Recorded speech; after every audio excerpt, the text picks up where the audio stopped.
Magandang araw mga bata! Ako si Chevy. Welcome sa panibagong video sa segment na #ForMaChevyKnows. Ngayong araw, ang ating pag-uusapan ay kung ano-ano nga ba ang mga gamot laban sa ubo na walang plema o ang tinatawag na dry cough.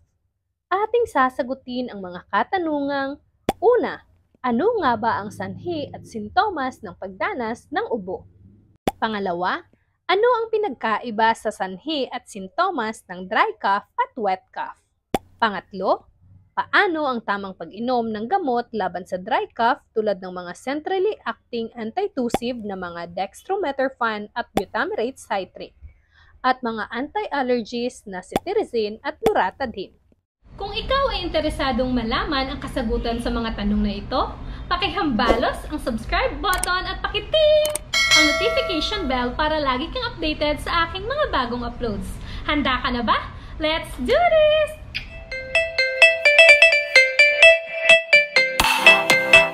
Yes! It's me! Simply Chevy! Mayroong dalawang main drug class na ginagamit na pangontra sa ubo na walang plema o ang tinatawag na dry cough. Una, ang mga antitussives tulad ng dextromethorphan at butamirate citrate.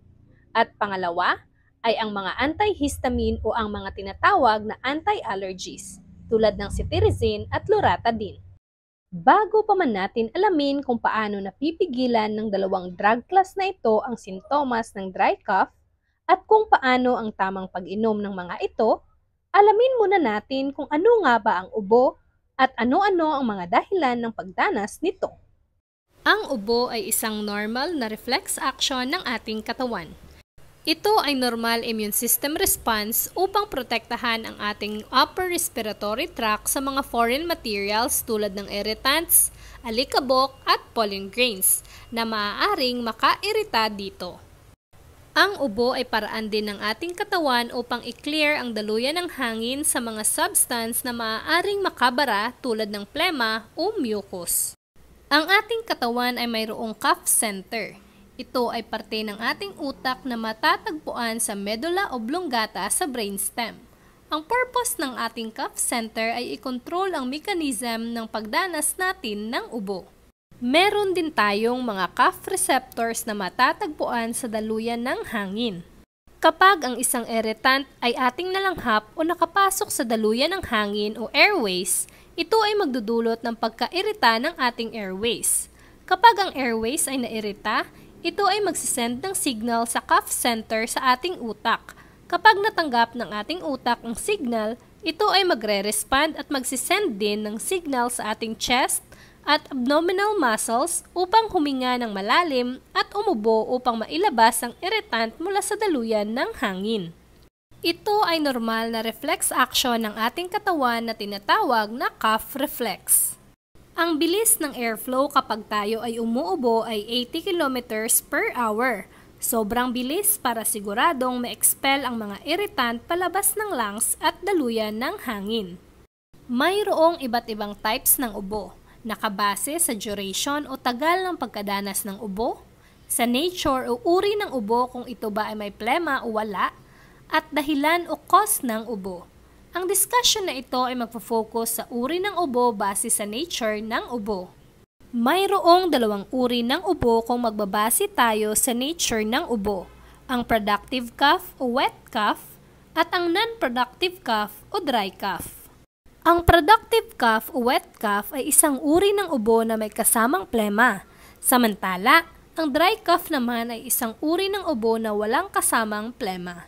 Dahil ang ubo ay normal na proteksyon lamang ng ating katawan, minsan hindi na kailangan ng gamot para ito ay maibsan. Kailangan lang uminom ng maraming tubig. Ngunit, kapag ang ubo ay nakakasagabal na sa pang-araw-araw na gawain, maaaring uminom ng isa sa mga gamot na aking i-discuss. Mayroong 4 na drug classification na ginagamit na pangontra laban sa ubo. Para sa wet cough o ubo na may plema, ang ginagamit laban dito ay ang mga mucolytics at expectorant. Para naman sa ubo na walang plema o dry cough, ang ginagamit laban dito ay mga antitussive at antihistamine o mga anti-allergies. Ang focus natin sa discussion na ito ay ang mga antitussive at antihistamine. Ngunit, kung ikaw ay interesado sa topic tungkol sa mga gamot laban sa ubo na may plema, panuurin lamang sa video na ito. Bago pa man natin talakayin ang mga antitussive at antihistamine, alamin muna natin ano nga ba ang mga sanhi ng pagdanas ng dry cough. Ito ang mga posibleng dahilan ng pagdanas ng dry cough. Ang pagkakaroon ng mga sakit na asthma, sipon, GERD, sleep apnea, vocal cord dysfunction, allergies at pag-inom ng mga medication tulad ng ACE inhibitor ay maaaring makatrigger ng pagdanas ng dry cough. Basically, ang mga sakit na asthma, GERD, allergies, sipon, vocal cord dysfunction at sleep apnea ay may mga sintomas na maaaring makairita sa daluyan ng hangin na magdudulot ng dry cough. Ang ACE inhibitor naman ay isang gamot para sa high blood pressure. Ang mga ACE inhibitor tulad ng captopril ay may direktang side effect na dry cough. Ang drug of choice para sa dry cough ay mga antitussive. Ang antitussive ay mga gamot na nagpapababa ng cough reflex action para mapababa din ang pagdanas ng ubo. Dahil ang dry cough ay walang kasamang plema at nangyayari lamang bilang resulta ng pagkairita ng daluyan ng hangin, maaari itong gamutin sa pamamagitan ng pag-block ng cough reflex upang hindi makapag-signal ang receptor sa cough center at mapigilan ang pag-ubo. Mayroong dalawang uri ng antitussive, ang centrally acting at peripherally acting. Under sa centrally acting antitussive ay ang gamot na dextromethorphan at butamirate citrate.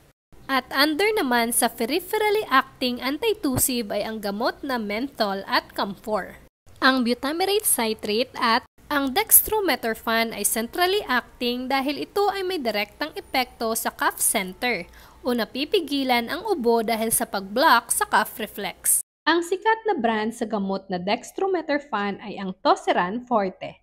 Ang Toseran Forte ay naglalaman ng 15 mg dextromethorphan laban sa dry cough, 25 mg phenylpropanolamine laban sa sipon, at 325 paracetamol laban sa pananakit ng katawan at lagnat. Basically, ang Toseran Forte ay kombinasyon na gamot laban sa dry cough na may kasamang sipon at lagnat. Ang tamang pag-inom ng Toseran Forte ay uminom ng isang kapsul every 6 hours, meaning uminom ng 4 na kapsul sa loob ng isang araw.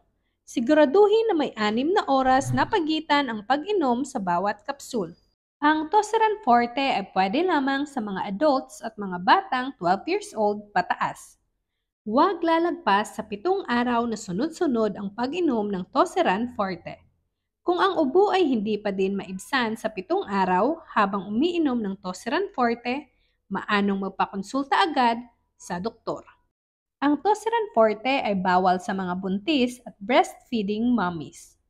Ang Toseran Forte ay mabibili sa iba't ibang leading drugstore nationwide sa halagang 11 pesos.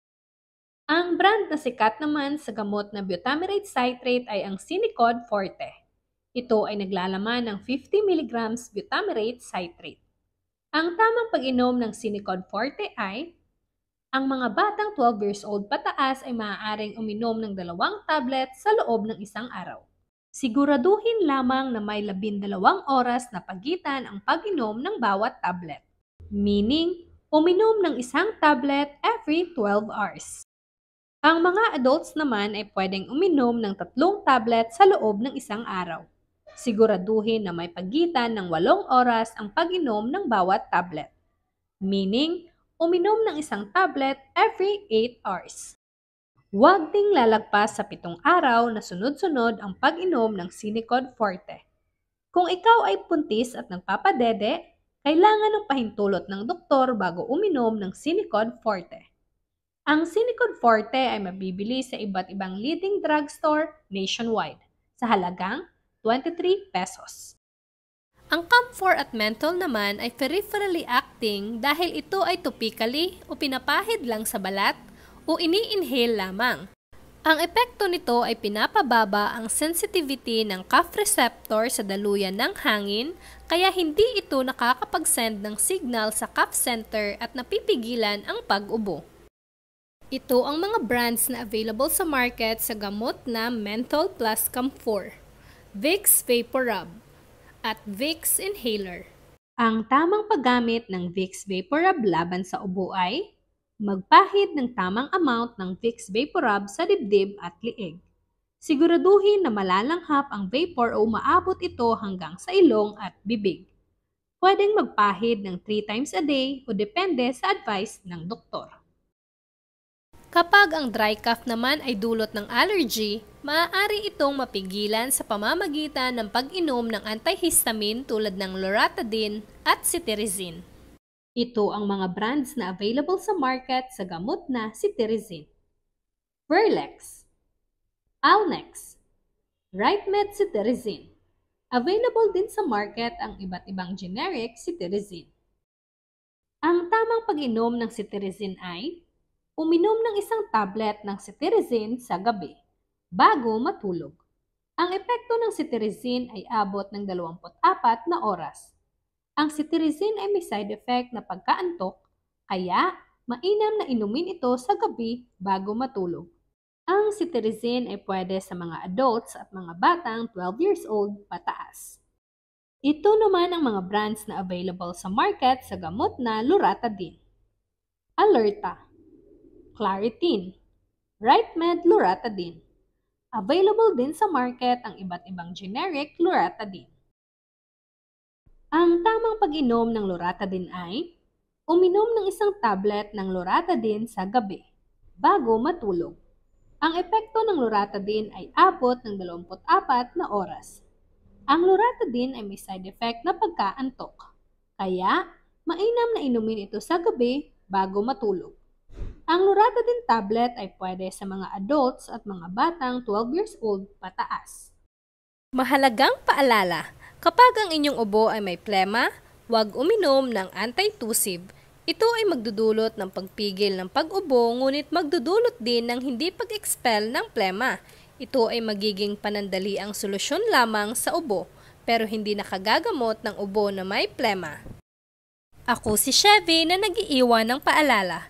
Kapag ang iyong ubo ay malala at nagtatagal ng higit pa sa 3 linggo, at ang plema ay greenish-yellow o may kasamang dugo, at nakakaranas ka ng lagnat at hirap sa paghinga, huwag nang magpatumpik-tumpik pa.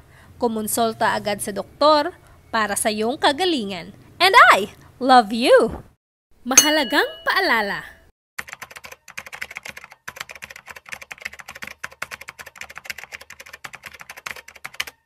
Sana'y kayo'y may natutunan sa ibinahagi kong kaunting kaalaman, mga bata. Hanggang sa susunod nating pagkikita, paalam! Magandang araw, mga bata! Maraming salamat sa inyong pagtangkilik at panonood sa aking mga video. Kung ikaw ay nasiyahan, huwag kalimutang i-subscribe at i-click ang notification bell para lagi kang updated sa aking mga video. Hanggang sa susunod nating pagkikita, paalam!